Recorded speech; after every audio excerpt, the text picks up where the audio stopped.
자, 우리가 성서 진리 연구를 한 주일은 계속해서 하고 그 다음에 띄엄띄엄해서 좀 연결이 안 되는 것 같지만은 그러나 시간 나실 때 계속해서 들어보시면 다 연결이 된다고 생각합니다. 오늘은 이미 예고된 대로 안식년과 희년의 의미를 공부하겠습니다.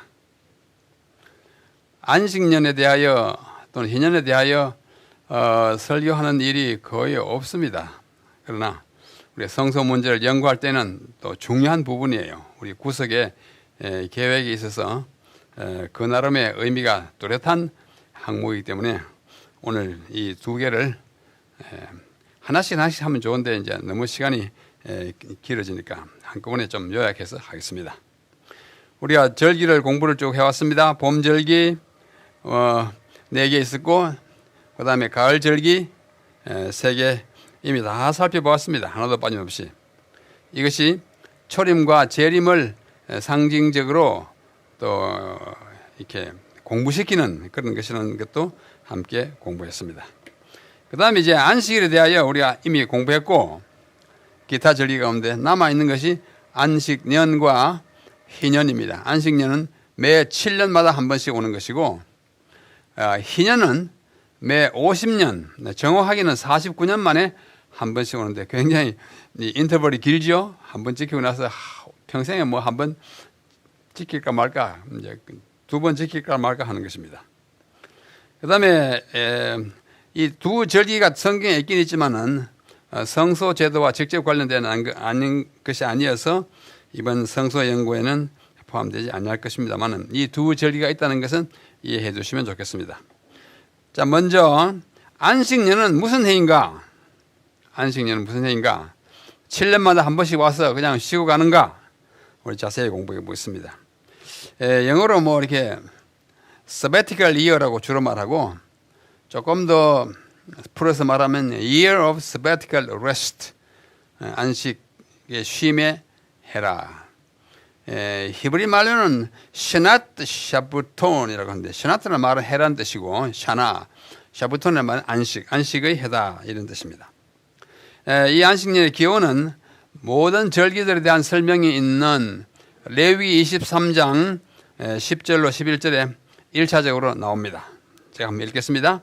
너는 6년 동안은 너희 땅에 파종하여 그 소산을 거두고, 다시 말해서 농사를 잘 짓고 제7년에는 갈지 말고 묵혀두어서 농사하지 말라 뜻이죠. 경작을 쉬어라. 쉽게 말하면 휴경하여 내 백성의 가난한 자로 먹게 하여라. 그게 뭐 떨어져 있거나 뭐 혹시 가난한 사람이 와서 갈아 먹거든 그냥 둬라.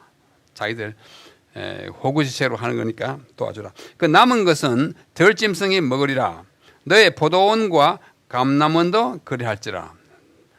또 손 봐가지고 거둬가지고 하려고 하지 말고 한 해를 푹 쉬어라. 이것이 안식년의 취지입니다. 그 다음에 레위기 25장에 가면 또 자세히 2차로 말씀하십니다. 아까 23장이었잖아요. 25장에 여호와께서 시내산에서 모세에게 일러 가라사대 이스라엘 자손에게 고하여 이르라. 너희는 내가 너희에게 주는 땅에 들어간 후에 지금 광야에서 지금 이 말씀을 하시거든요. 광야 생활 아시는 대로 40년 동안 이제 계속됐거든요. 그것이 다 끝난 다음에 가나안에 들어간 후에 이걸 지키기 시작하라는 뜻입니다. 그 땅으로 여호와 앞에 안식하게 하라. 그래서 이걸 땅의 안식년이라 이렇게 말합니다. 땅을 쉬게 하라. 너는 6년 동안 그 밭에 파종하며 6년 동안 그 포도원을 다스려 그 열매를 거둘 것이나 제7년에는 땅으로 쉬어 안식하게 할지니. 주로 대상이 안식의 주체랄까 대상이랄까 땅이에요. 한신이 여호와께 대한 안식이라. 너는 그 밭에 파종하거나 포도원을 다스리지 말며 너의 곡물을 스스로 난 것을 거두지도 말아라. 왜? 다른 사람 없는 사람 거두가게 자비를 베풀어라. 다스리지 아니한 포도나무에 맺은 열매를 거두지 말아라. 이는 땅의 안식년임이라. 분명히 나오잖아요. 무슨 안식년은 땅의 안식년이에요. 주로 땅에 관한 얘기예요. 안식년의 소출은 너희의 먹을 것이니 너와 내 남종이나 내 여종이나 내 품꾼과 너와 함께 거하는 객과 내 육축과 내 땅에 있는 들짐승이 다 그 소산으로 식물을 삼을지니라.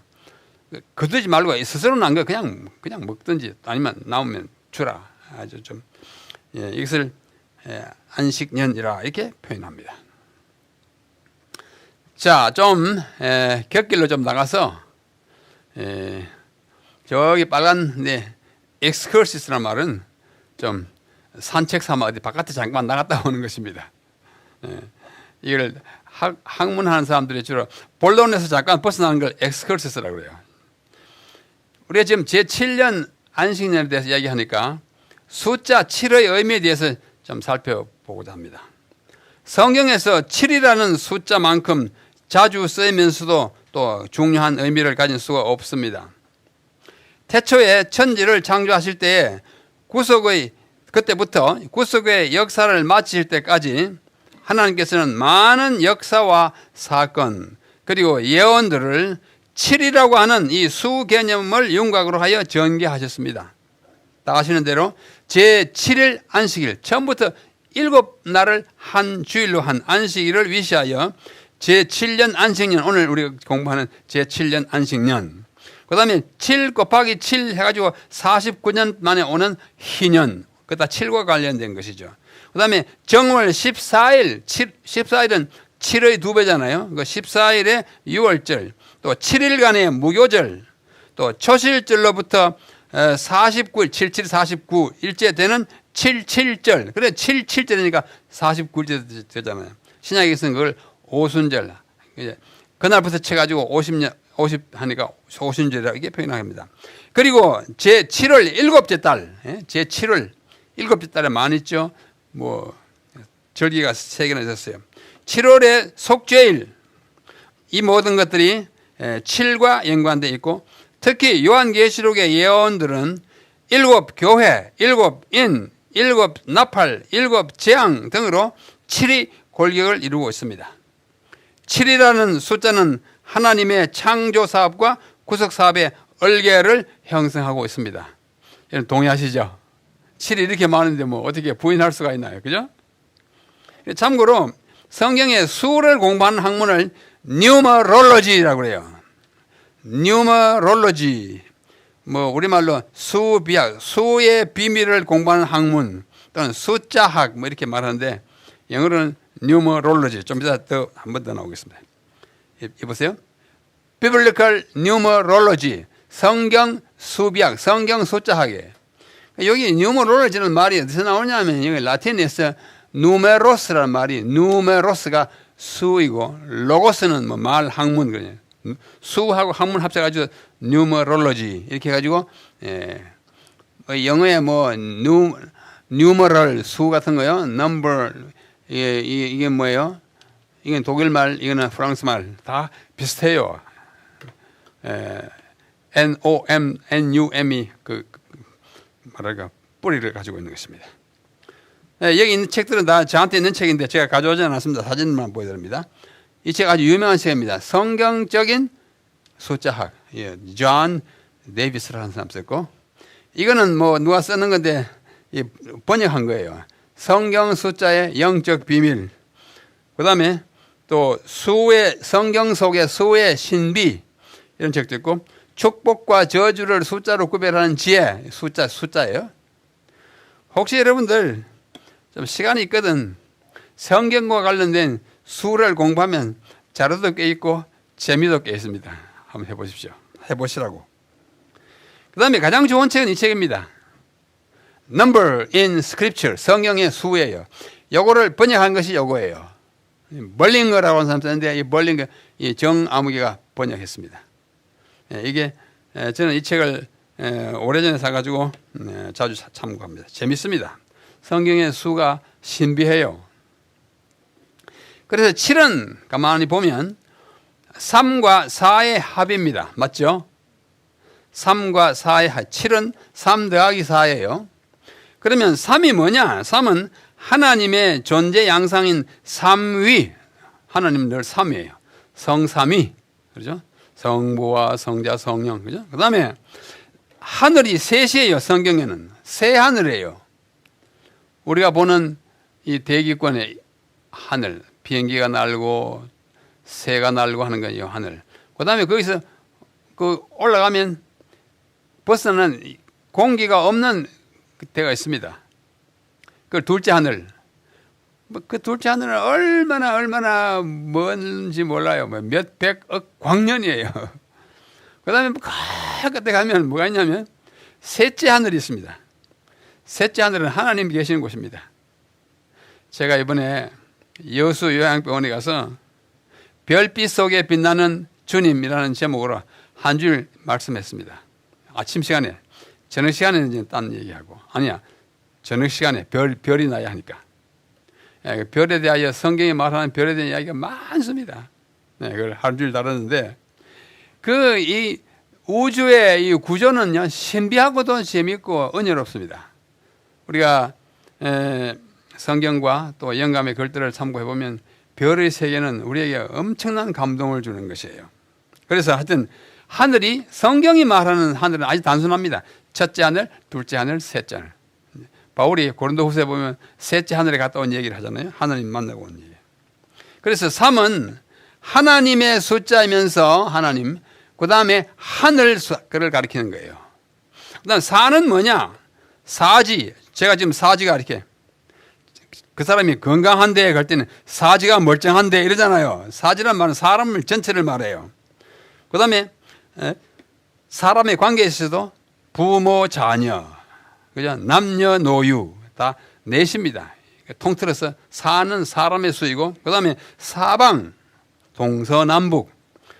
사람들이 사방에서 모여졌다 그러면 동쪽에 하나, 뭐 서쪽에 하나, 그게 아니고 온 전지에서 모여서 세계를 나타낸 사방 관련하여 사람의 수 또는 땅의 수가 4이고 하나님의 수 또는 하늘의 수가 3인데 이 3과 4를 더하면 7인데 이는 신인의 연합과 천지의 총계로서 완전을 상징합니다.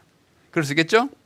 그 다음에 3 더하기 4는 그렇고 3 곱하기 4는 12는 이걸 곱했으니까 요거는 완전, 이거는 충만을 의미합니다. 12는 충만해요. 그래서 12로 이루어진 것 다 보면 충만합니다. 12지파 충만합니다. 그죠? 12보석 충만하고 12사도 마침내 12진주면 특별히 12달 어제로서 음력 12달 다 끝나고 충만하고 오늘 새로 시작하잖아요. 충만이에요. 그런데 이 12 충만에다 또 충만을 곱하면 144인데 거기다 또 1000을 곱하면 14만 4천이잖아요. 충만 곱하기 점은 우리나라 1000을 옛날에 점은 그랬죠. 꽉 찬 거예요. 14만 4천. 상징적인 숫자입니다. 그래서 안식년은 그 중에 하나인 7째 해예요. 안식년은 또한 성경에서 말하기를 신명기 15장에 보면 면제년이라고도 합니다. 면제해주는 해예요. 매 7년 끝에 면제하라. 신명기 나오죠. 면제의 규례는 이러하니라. 무릇 그 이웃에게 구워준 채주, 채권자, 또 구워간 사람은 채무자 그러잖아요.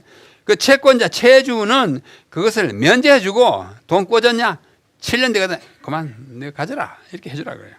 그 이웃에게나 그 형제에게 독촉하지 말지니 이 해는 면제년이라 칭함이니라. 신명기 15장. 면제는 셔미타, 면제라고 셔미타. 영어로 리미션, 면제. 오케이. 탕감 이렇게 하는 거예요. 좋은 해죠. 이제 그러기 위해서 7년 되면 뭐 탕감 받기 위해서 돈을 많이 꾸자 이러면 이제 또 이 원칙에 은하는 거예요. 요컨대 안식년은 경작을 쉬는 해, 아까 땅의 안식년을 하고 돈을 구워준 이에게 부채를 면제해주고 노예로 팔린 자들에게 자유를 부여하는 해였습니다. 요 신명기 15장 3절 이하에 보면 나와요.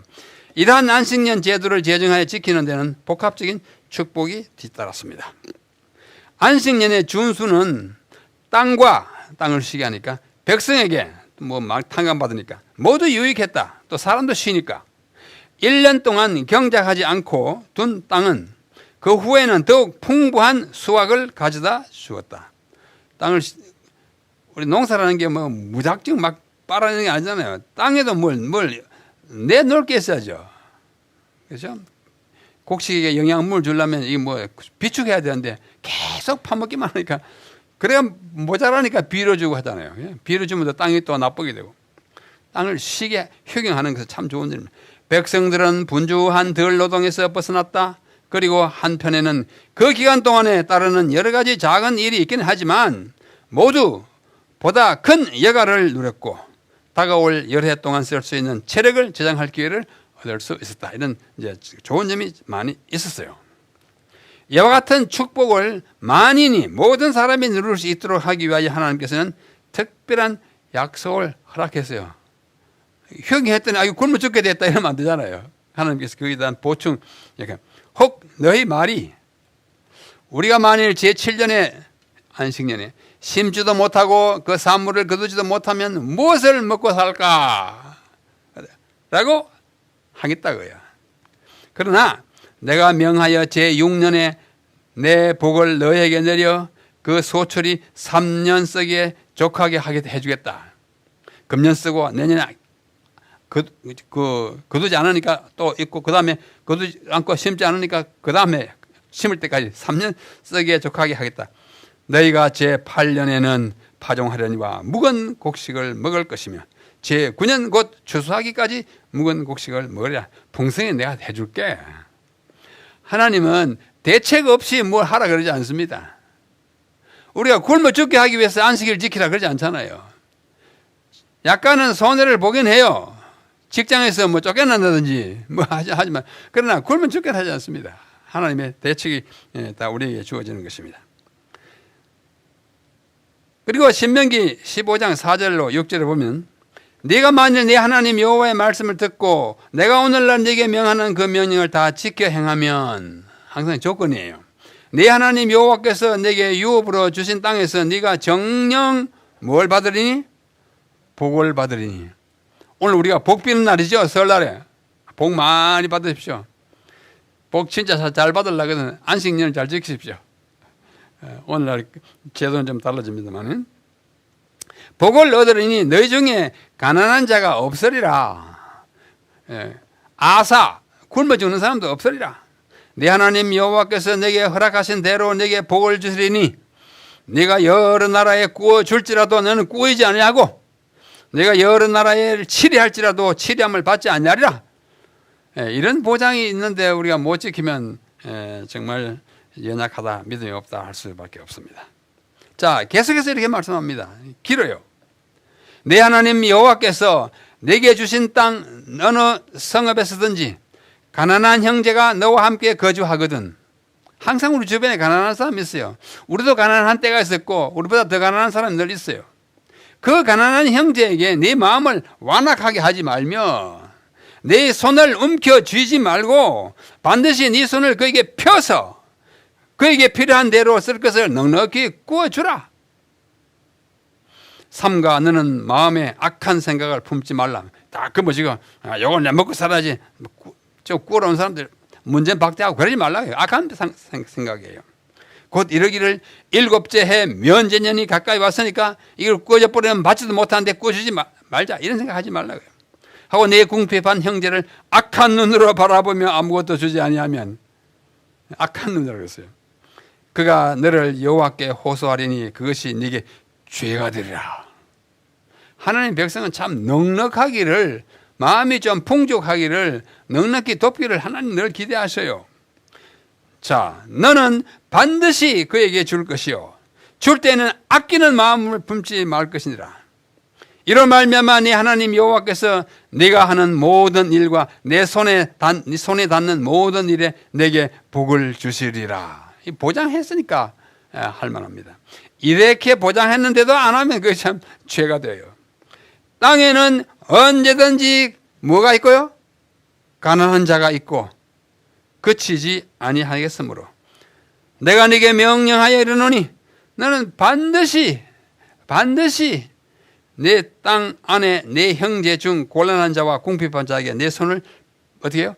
펼치니라. 펴라. 이것이 하나님의 분부이자 또 약속이기도 합니다. 이렇게 했음에도 불구하고 유대인들이 히브리인들이 이 안식년을 잘 지켰을까요? 안 지켰을까요? 안 지켰어요. 그 시험을 견디지 못하고 안 지켰습니다. 그래서 이런 좀 야박한 규례를 만들었어요. 후기 유대인의 안식년을 지키는 방법을 한번 보십시오. 자, 상업적인 문제, 이런 부채의 탕감, 내가 자 100만 원 꽂았다. 몇 년 후에 안식년이 와가지고 그 안 받으면 어떻게 해요? 너무 손해다 싶어가지고 얄팍한 꾀를 냈어요. 어떻게 했냐면 안식년이 끝나기 전에 그 진 부채를 3인으로 구성된 임시 법원을 만들어 그 법원의 기탁 예치함으로 갚은 것으로 간주하고 안식년이 지나가면 다시 부채가 유지되도록 이렇게 얄팍한 꾀를 썼어요. 예? 꽂은 돈을 3인에게 나한테 갚지는 말라 그랬으니까 했다가 나중에 안식년이 끝난 다음에 그걸 도로 이 사람이 줘서 그 다음 나한테 진 부채는 이제 안식년이 지나갔으니까 다시 나한테 부채 갚을 뭐랄까 의무감을 지니게 이렇게 한 것입니다. 또 토지는 농업적인 문제는 어떻게 했냐면 토지의 휴경을 갈지 말긴 해야겠는데 안 갈라니까 참 안 돼가지고 어떻게 했냐면 유대인이 국가로 존재하지 않고 흩어져 있는 동안에 뭐 2000년 동안 흩어져 있었어요. 1948년에 비로소 이스라엘이라는 나라가 현대 국가가 이제 유엔의 도움으로 이제 세우기, 그 전까지 흩어졌을 동안에는 지키지 않았습니다. 그냥 너희 땅에 들어가거든 가나안에 가거든 지키라 했기 때문에 딴 데 흩어질 때는 지킬 의무가 없다고 생각했어요. 굉장히 문자적으로 그렇게 생각했어요.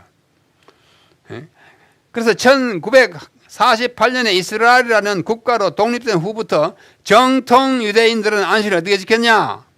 농사를 안식년에 농사를 짓지 않고 부족한 식량은 아랍인들의 농산물을 사서 먹거나 외국에서 수입해서 먹고 있습니다. 지금도 그렇게 하고 있어요. 정통 유대인은 안식년을 지킵니다. 효경합니다.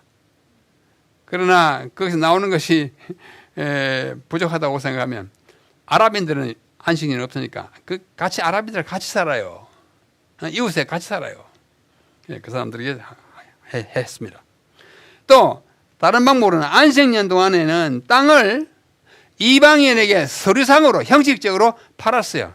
안식년이 오면은 바로 전에 팔아가지고 당시 1년 동안 갈아가지고 좀 이제 소장료 받겠죠. 또 팔았으니까 돈을 받았잖아요. 그 다음에 안식년 지나가면 그걸 또 도로 사요. 이렇게 휴경은 명목상으로 하지만 어떻게 해요? 팔았으니까 돈을 받았잖아요. 이런 식으로 했습니다. 그래서 편법을 썼어요. 편법을.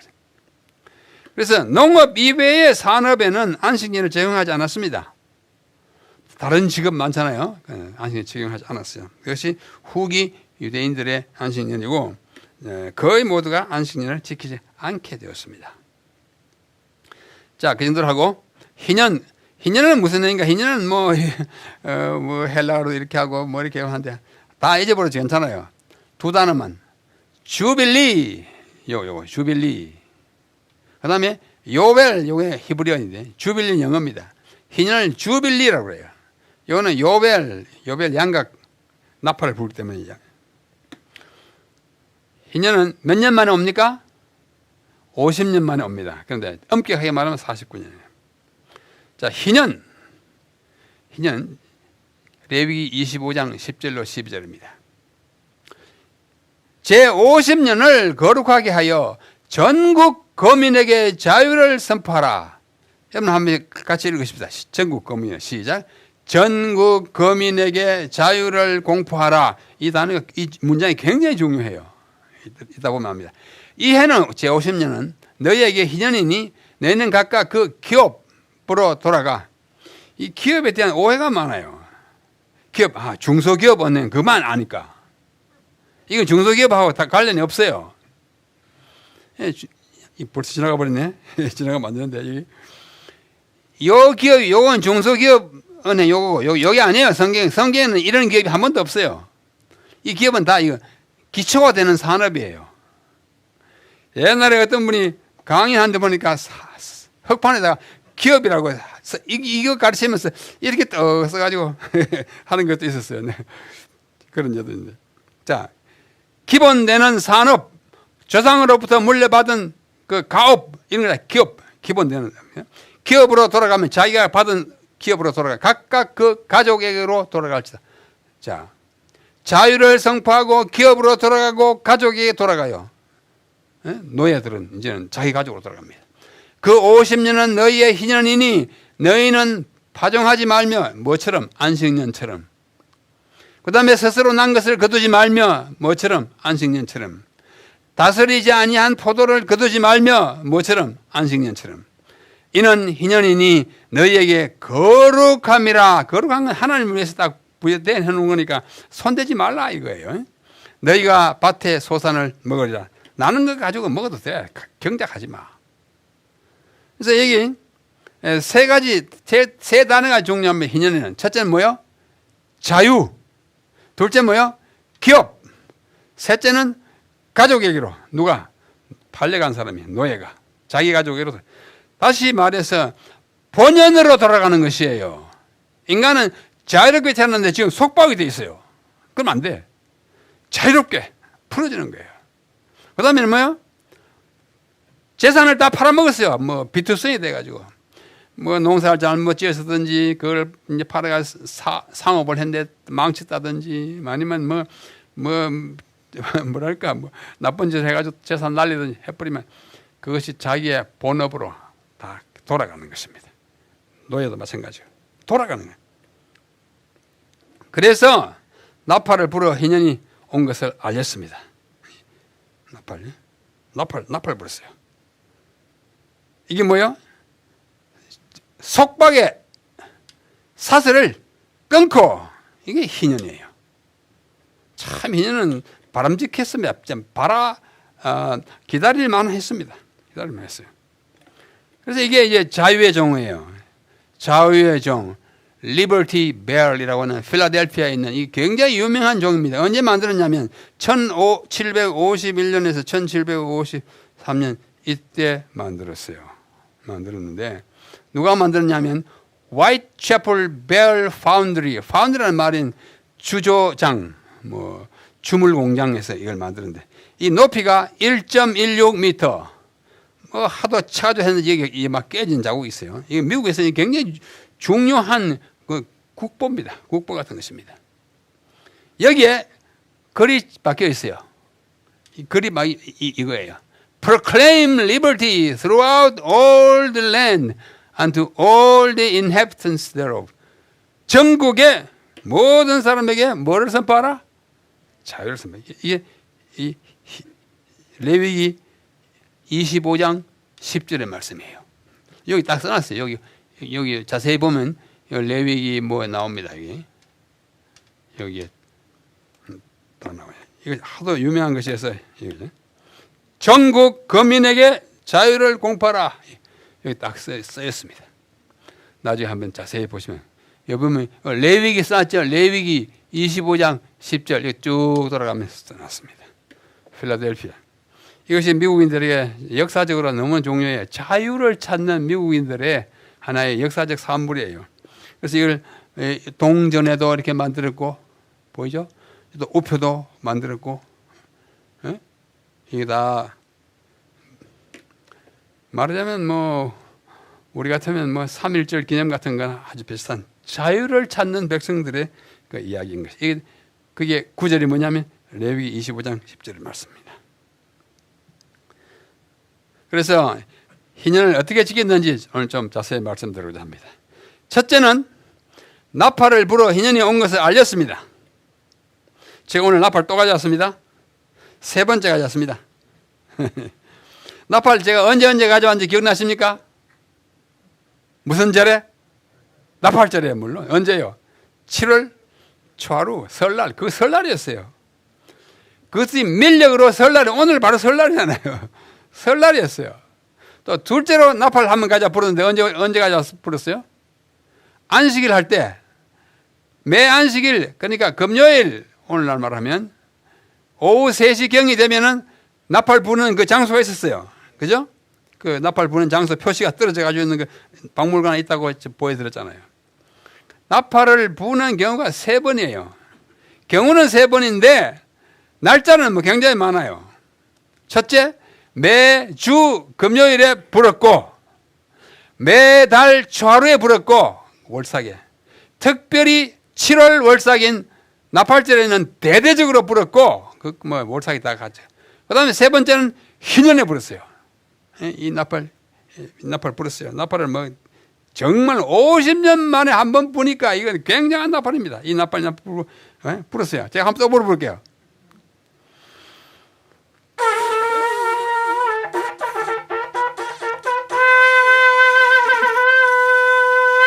이 들으면은 뭐가 왔다?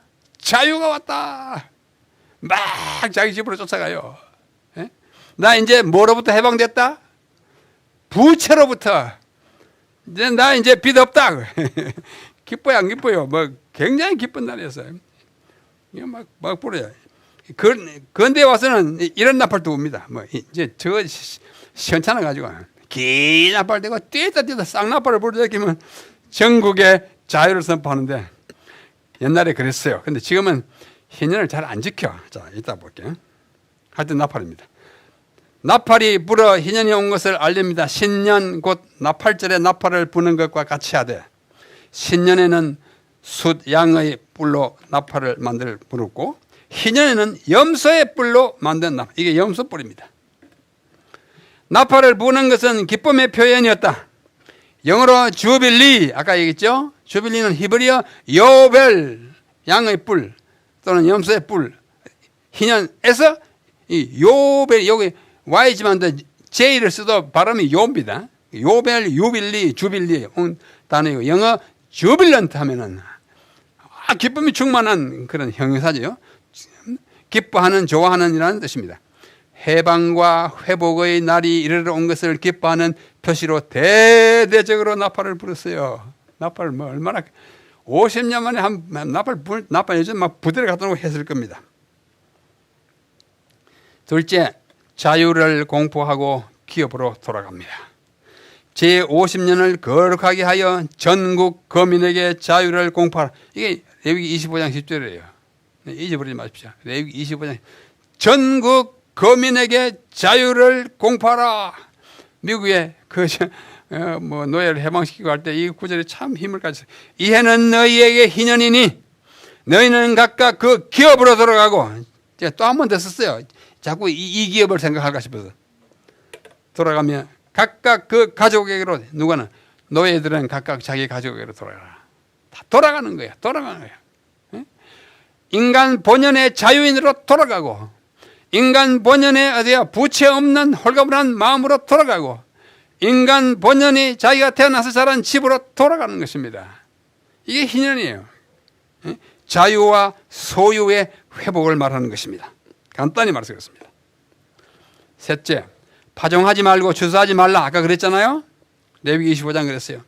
너희는 파종하지 말며 스스로 난 것을 거두지 말며 또 다스리지 않는 포도를 거두지 말라. 이는 거룩함이라. 너희 밭의 소산을 그냥 있는 대로 먹어라. 천년계의 착취를 예방하는 거예요. 계속 쓰면 땅이 이게 감당할 수가 없어. 뭘 자기가 무슨 영양분을 또 뭐 이렇게 좀 간직해야 나무 뿌리에다 뭘 제공이나 하지. 예? 우리 선조들도 좀 지혜스러워서 땅을 묵히는 거 있었잖아요. 예? 휴경한다 그랬죠. 그래서 파종하지 말고 추수하지 말고. 넷째, 희년의 연수를 따라서 매매하라. 하나님 참 인간들에게 지혜를 많이 제공해 주셨어요. 들어보십시오. 이 희년에는 너희가 각기 기업으로 돌아갈지라.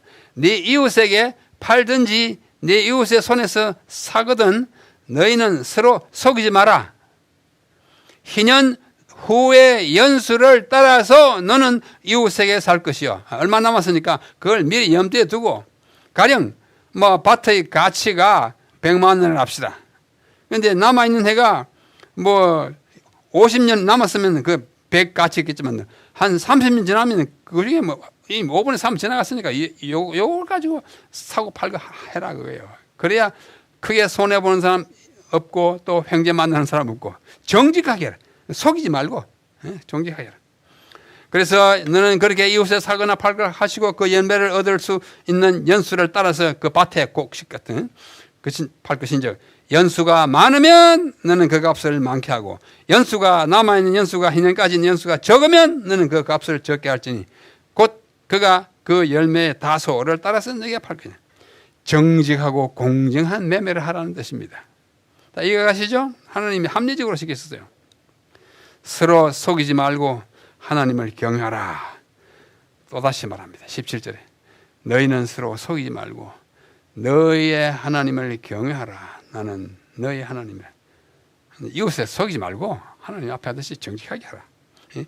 이게 뭐예요? 한자가 어렵지만 사기 금지. 사기 치지 마라.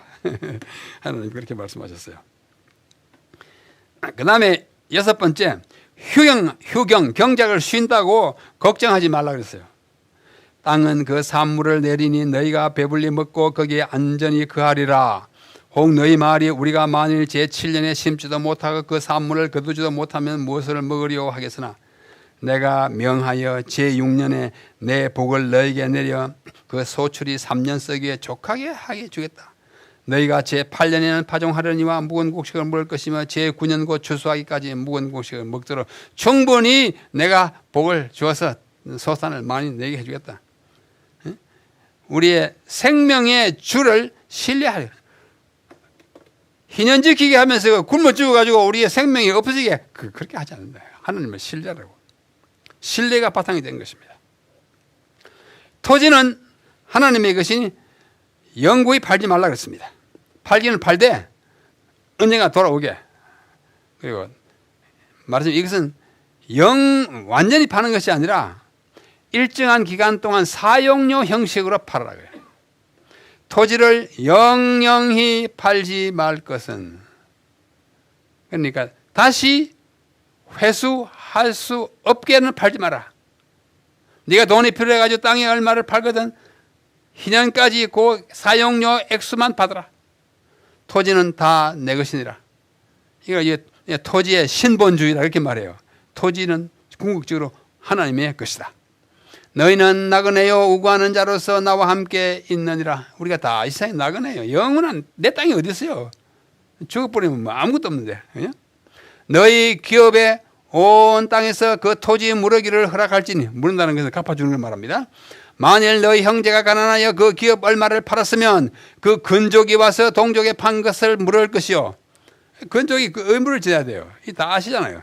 팔았다. 이제 내가 다시 회수할 능력이 없다면 가까운 친족이 그걸 돈 줘서 사가지고. 룻기에서 그런 얘기가 나왔지 않습니까? 근데 되물을 힘이 없거든. 그 판 해를 계수하여 그 남은 값을 산자에게 주고 그 기업으로 돌아가게. 궁극적으로 나의 조상으로부터 물려받은 땅은 궁극적으로 나한테 돌아오도록 너희들 사회 구조를 그렇게 해가지고 살아라 하는 것입니다.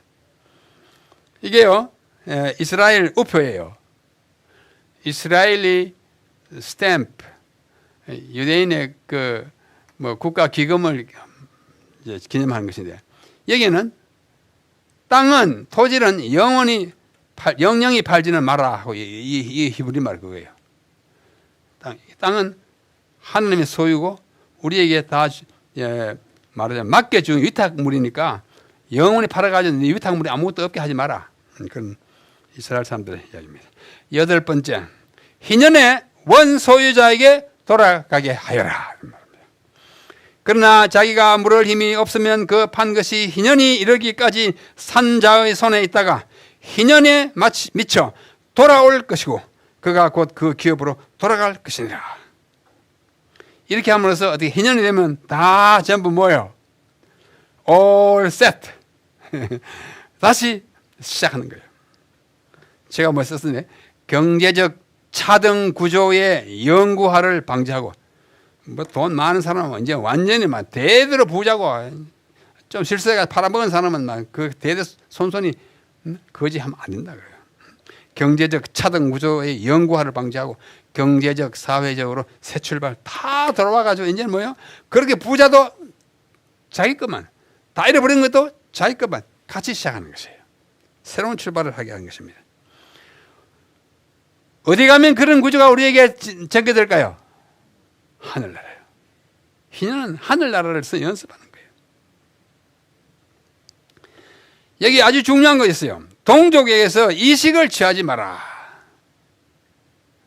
내 동족이 비난하게 가난하게 되어 빈손으로 내 곁에 있거든. 너는 그를 도와 객이나 손님이나 우구하는 자처럼 지나가는 나그네처럼 너와 함께 생활하게 하되 너는 그에게 이식을 취하지 말고 누구일 경우에 동족일 경우에 동족하기는 이자 받지 말라고 그랬어요. 말고 네 하나님을 경외하여 내 형제로 너와 함께 생활하게 할 것이니 같이 살아라. 예? 참 좋은 말씀이에요. 너는 그에게 이식을 위하여 돈을 구하지 말고 이익을 위하여 식물을 구하지 말라. 나는 너희 하나님이 되리고 또는 가나안 땅으로 너희에게 주리고 애굽 땅에서 너희를 인도하는 너희 하나님이니까 너희 좀 고루고루 서로 도우면서 살아라. 얼마나 좋아요. 예? 이익과 이식을 제가 여기 뭐 좀 써놨는데요. 이익, 이식, 이자, 이윤 뭐 다른 거 다 아시잖아요. 이익 뭔가 내가 더 뭐 좀 얻는 거 다 이익이에요. 이식과 이자는 돈을 주고 받는 거 이식이고 이윤은 뭐 장사해가지고 더 얻는 거 이윤이라고 그러잖아요. 이윤은 괜찮아요. 이식과 이자는 취하지 마라. 장사해가지고는 그 이익이 생겨야 이윤이 생겨야 우리 장사하잖아. 하나님께서 그렇게는 하지 않고 돈을 꾸어져가지고 생돈 꾸어져가지고 거기다 막 붙여가지고 돈놀이나 고리대금 하지 말라고 하는 것입니다. 누구에 대하여? 동족에 대하여. 이방인에게는 꾸어줘도 아마 이자를 받아도 됐던 모양입니다. 하여튼 그렇습니다. 그 다음에 또 동족을 종으로 부르지 말라. 희년과 관련된 법이 많아요. 내 동족이 가난하게 되어 내게 몸이 팔리거든. 돈을 못 갚으니까 이제 몸 팔려가서 노예 생활하는 거예요. 너는 그를 종으로 부르지 말고 품꾼이나 우거하는 자같이 너와 함께 있게 하여 희년까지 너를 섬기게만 하지 종 취급하지 마라. 동족을 종, 그건 안 된다. 아무리 가난해도 뭐 큰 빚을 지고 무슨 그래서 그냥 가서 부리긴 하지 종처럼 그렇게 인신매매 같은 거 하지 마라. 그때는 그와 그 자녀가 함께 네게서 떠나 그 본족으로 돌아가서 희년이 되면 말입니다. 본족에 돌아가서. 그죠? 조상의 기업을 회복하리라. 그들은 내가 애굽 땅에서 인도하여 낸 바 나의 품꾼인즉 종으로 팔리지 말 것이라. 너는 그를 엄하게 부리지 말고 너의 하나님을 경외하라. 엄하게 부르지 말라 다음에 자꾸 하나님을 경외하라 말합니다. 하나님을 경외하는 사람은 사람을 마구잡이로 부를 수 없어요. 그죠? 왜? 그 좀 비천하고 가난해도 그 사람이 누구의 아들이에요? 하나님의 아들이고 하나님이 구원한 하나님의 형상이 있는 인간이잖아요. 인간의 존엄성을 피차에 엄하게 부르지 말라고 46절 한 번 더 나옵니다. 인도주의예요. 인격을 무시하면 안 돼요. 자, 이상과 같은 희년의 교례가 있는데 오늘 나머지 시간 한 10분 동안에 희년의 주기와 희년의 의미에 대해서 좀 깊이 생각하려고 합니다. 희년은 자, 먼저 안식년부터요. 언젠가 시작하는 해가 있었습니다. 1년. 그 다음에 2년, 3년, 4년, 5년, 6년 다음에 제7년은 안식년이에요. 이 1년이 언제 있는지에 대해서는 사람들이 확실하게 파악하기 힘들어요. 하여튼.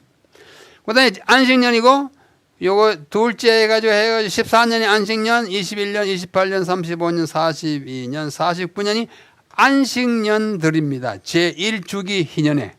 희년의 주기를 지금 말하는 거예요. 49년 다음에는 제50년이겠죠?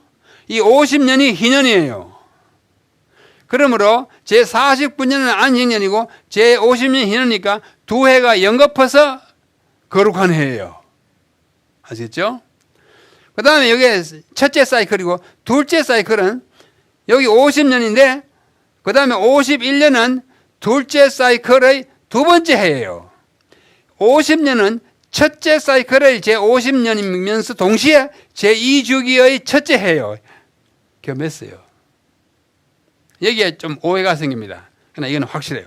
그래서 제2주기에는 50년이 1년이고 51년이 2년, 52년이 3, 4, 5, 6, 제7년은 처음부터 시작해가지고 7의 배수인 56년이 제2주기의 첫 번째 안식년이에요.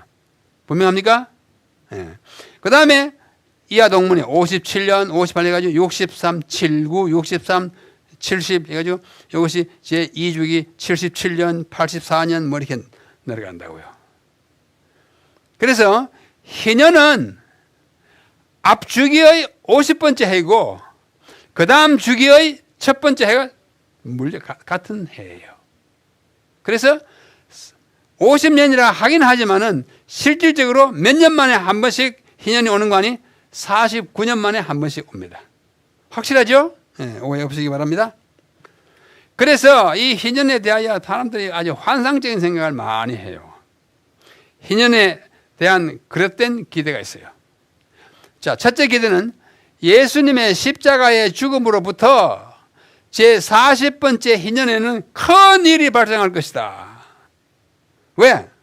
40이 성경적으로 아주 의미 깊어요.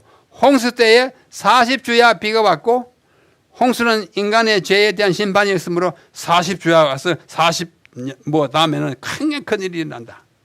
출애굽 때 이스라엘 광야에서 40년간 방랑했고 예수께서 사탄의 시험 받기 전에 40일 동안 금식했고 예수께서 부활하신 후에 40일간 이 세상에 머무르고 그러므로 예수께서 십자가 위에서 돌아가신 때로부터 40번째 희년은 대단히 중요하고 의미 있는 해일 것이다. 것이다 이게 추측이에요. 그래서 예수님이 십자가에 달려 돌아가신 해가 AD 31년으로부터 40번째 희년을 계산했어요. 사람들이 계산해가지고 이 해가 굉장한 뭐 사건이 일어난다. 뭐 예수님 다시 오시든지 뭐 이렇게 계산. 자, AD 31년 더하기 희년의 주기가 49년이니까 49 곱하기 40 49 곱하기 40 하면 이게 뭐냐 1960년이 나와요. 더하기 31년 하면 1991년. 이 해에 무슨 특별한 사건이 일어날 것으로 믿고 기다렸으나 아무 일도 없잖아요. 1991년에 여러분 그때 이 땅에 살아 있었잖아요. 아무 일도 없이 지나갔어요. 굉장히 큰 기대를 가졌어요. 자, 이거 허무맹랑한 기대이고. 둘째, 입가나안, 가나안에 들어간 때로부터 70번째 주빌리 70번째 희년에는 또 큰 일이 일어난다고요. 왜냐하면 뭐라 그랬어요? 내가 너에게 준 땅에 들어가거든 안식년을 지키고 희년을 지키라 했으니까 그 가나안에 들어간 해를 잡아내야 돼. 잡아내. 성경에서 7과 70은 매우 중요합니다. 아까 봤어요. 제7일 안식일, 70주일 다 내렸어요. 장로 70인 신해산 올라갈 때. 그 다음에 뭐 종려나무도 70주, 바벨론 포로도 70년. 이런 번이 7번이라도 뭐 용서라 등등. 7과 70의 숫자가 대단히 중요하긴 해요. 그리하여 출애굽한 해로부터 70희년이 되는 해에 매우 특별한 사건이 발생할 것으로 믿었어요. 그래서 49 사이클 곱하기 70주 하면은 3430년이라는 횟수가 되는데 유대인의 계산으로는 출애굽의 연도가 BC 1456년입니다. 그들이 믿는 대로. 그게 입가나안은 이때로부터 40년이 지나 광야 생활 40년이 지나가니까 40년은 더하면 안 되고 빼야 되잖아요. BC니까. 그래서 40을 빼면은 입가나안 연도는 1416년 맞죠? 네. 1416년으로 이 해로부터 아까 70희년 3430년이 되는 해는 그 해에는 모든 것이 희년처럼 바르게 되고 돌아가고 깨끗하게 하고 새 출발하는 큰 새로운 세계가 전개된다고 믿었어요. 그들의 희년은 아래와 같습니다. 그래서 막 그때부터 막 계산했어요. 한번 보십시오. 출애굽은 1456년. 그래서 40을 이제 빼니까 1416년. 그 다음에 첫 희년 사이클, 그때부터 49년 빼야 돼요. 빼야죠. 그다음에 1367년 BC. 또 49년 빼면 또 1300, 뭐 등등으로. 쭉 내려가요. 다 49씩 다 뺐습니다. 제1희년, 2희년, 3년, 4희년, 5년 해가지고 제50희년이 언제 있는 거 아니? 1035년 AD. 지금부터 한 얼마 전에. 자, 그래서 몇 주기 끝에? 70주기 끝에. 자, 계산합니다. 제51희년 해가지고 70희년이 언제냐면 AD 2015년에서 2016년에 걸쳐져요. 왜냐하면 유대력과 지금 우리가 달리기 딱 맞지 않고 이렇게 걸쳐 있는 거 아시죠? 그래가지고 유대력으로는 5776년에서 5777년이고 우리가 쓰는 달력으로는 2015년에서 2016년을 걸쳐지는 이 해가 언제로부터? 가나안에 들어갈 때로부터 70주기로 희년 되는 해였어요. 그래서 2000년이 지나자마자 이 해를 굉장히 은근히 막 기다리면서 막 그랬어요. 이러한 계산에 의하여 제70번째 희년인 2015, 16년이고요. 유대력으로 5776년을 매우 중요한 해로 인식하면서 무슨 굉장한 사건이 발생할 것으로 생각하고 기대하였다. 그러나 아무런 일도 없이 지나가고 말았어요. 그리스도의 재림과 같은 사건은 이런 계산에 의하여 결정되는 것이 아닙니다. 오직 예언의 성취와 하나님의 계획에 의하여서만 결정되는데 이걸 무리하게 예수님 십자가에 달린 때로부터 40희년 입가나로부터 70 해가지고 다 했지만 다 헛꿈이었습니다. 희년은 제50년의 제7월 곧 티슈리월 10일 속죄일이죠. 속죄일에 시작돼요. 그때부터 이 한 해는 앞으로 다가오는 한 해는 뭐다? 희년이다. 유대인의 전통은 이스라엘의 각 사람이 희년을 알리는 나팔소리를 9번씩 내어서 전국에 올렸습니다. 아까 제가 부르듯이 각 사람이 있는 대로 나팔 놔버렸어요. 50년에 한 번 만나니까. 자기 평생에 한 번, 두 번 만나는 경우 있지만 한 밖에 거의 못 만나는 이 희년에 한 번 나팔 부는 거예요. 고대 이스라엘의 희년을 알리는 나팔 소리는 주님의 마지막 나팔 소리의 전주와도 같은 것이었습니다. 고생스럽게 일하던 노예가 벌떡 일어나서 쇠고랑을 벗어 던져버렸고 속박 가운데 있던 모든 개인이 자유롭게 되었고 모든 사람이 그들의 자신의 땅으로 돌아가고 자기 고향 집으로 돌아가고 모든 토지가 원래의 주인에게로 돌아가는 좋은 해였습니다. 굉장히 좋은 해였어요.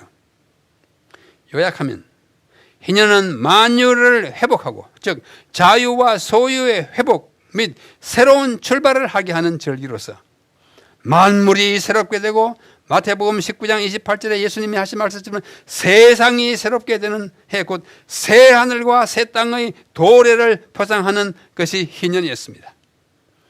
이것의 부분적인 성취는 그리스도의 지상 생애 동안에 있었어요. 누가복음 4장에 보면은 막 고쳐주고 막 회복시켜주잖아요. 건강을 회복시켜주잖아요. 그러나 궁극적인 성취는 그분의 재림 때에 있게 될 것입니다. 우리 하늘나라에 가면 다 회복. 여러분이 지금 땅이 없어도 하늘나라 땅이 있어요, 없어요? 있어요. 누가 땅을 차지합니까? 온유한 자는 복이 있나니 땅을 기업으로 받을 것이며. 참 좋은 나라입니다.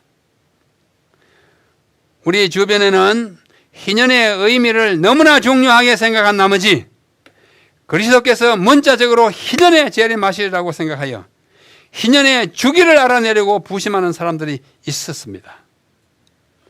아주 유명한 목사님도 그랬어요. 또 유명하지 않는 몇 목사가 또 그랬어요. 이것은 대단히 지혜롭지 못한 일일 뿐만 아니라 우리의 신앙생활에 오히려 해독을 끼치는 일로 낙착되기 쉽습니다. 우리 교회 가운데 1987년이 희년이고 그 해가 진짜 주님이 오시는 해라고 난리를 쳤습니다. 미국에 그런 목사가 있었어요. 울프라고 하는 목사였어요.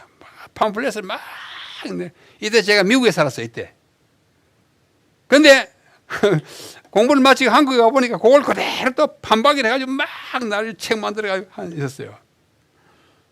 다 흔들렸어요. 그 다음에 그로부터 또 7년을 더 돼가지고 1994년이 희년이다. 그날 주님 올지 모른다. 2015년 아까 그 해요. 유대인들이 등등 있었지만은 다 물거품처럼 허사로 지나갔어요. 그날은 아무도 몰라요.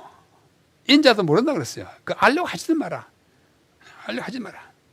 재림의 시기에 관해서는 그날과 그때는 아무도 모르나니 하늘의 천사들도 아들도 예수님이 지금 모르게 하겠습니까? 내가 인자로서 이 땅에 있는 한동안 사람은 나도 모른다. 그죠? 그 말이에요. 때와 기한은 아버지께서 자기의 권한에 두셨으니 너희의 알 바 아니요. 굉장히 배타적으로 말해요. 너희야, 그건 네 알 바가 아니야. 그래서 자꾸 날 받기를 좋아해요. 그러므로 다가오는 희년이 언제든지 간에 그 해에 주께서 재림하시리라고 믿거나 가르치는 것은 비성경적인 일입니다. 어떤 목사가 그래요. 나를 받는 어떤 해를 딱 받아놓으면 예수님이 그 해는 못 오신다고. 왜? 모른다고 그랬는데 억지 알아냈으니까 다른 해 올 거라고. 그렇게 말하는 분도 있습니다. 성경의 예언 기간에 있어서 최장 및 최후의 기간은 2300주야입니다. 그것은 1844년에 끝이 났고 그 이후의 기간에 있어서는 확실하게 정해진 시간이 하나도 없습니다. 재림의 시기를 정하는 것은 어떤 형태든지 주님의 뜻에 어긋나는 일입니다. 희년은 재림 후에 전개될 상황에 대한 예표이지 재림의 시기의 예표가 아니에요. 그러나 우리는 희년이 올 것을 기다리고 내다보고 있습니다. 지금 유대인들은 지키지 않고 있지만은 그러나 그날이 그 해를 정해놓고 기뻐하는 것은 좋은 일입니다. 희년이 다가오고 있습니다. 우리는 맞이할 준비를 하고 지금 없이 지내더라도 그때는 다 내 것이 있다는 걸 생각하고 지금은 좀 부자유할지라도 그때는 완전히 자유하다고 생각하고 우리는 부자유한 거 참 많아요. 지금 맛을 끼고 얼마나 부자유합니까? 그죠? 교회도 제대로 못 나가고 다 모여가지고 꽉 차야 되는데 이게 덤성덤성 앉아가지고 집에서 이렇게 뚝 펴놓고 엉클에 앉아가지고 빨리 탈피해야 돼요. 그죠? 그러나 이런 기물이 있어가지고 이런 때라도 집에서 예배를 동시에 예배 드리는 것은 또 얼마나 큰 특권입니까? 긍정적으로 보면. 그래서 이 땅에 안식년을 옛날처럼 날마다 지키지 않을지라도 희년을 그때처럼 나팔불고하지 않을지라도 희년이 오고 있다는 진정한 희년이 오고 있다는 사실을 생각하면서 기쁨으로 기대하다가 그때 우리는 모든 죄의 속박으로부터 해방되고 모든 이 세상의 빚진 것으로부터 다 탕감받고 우리의 몸도 다 회복되고 자유와 소유의 영원한 회복을 통하여 기쁨이 충만하고 영원히 행복한 그런 삶을 내다보면서 마음으로 희년을 지키는 주님의 신실한 백성 다 되시기를 간절히 바랍니다.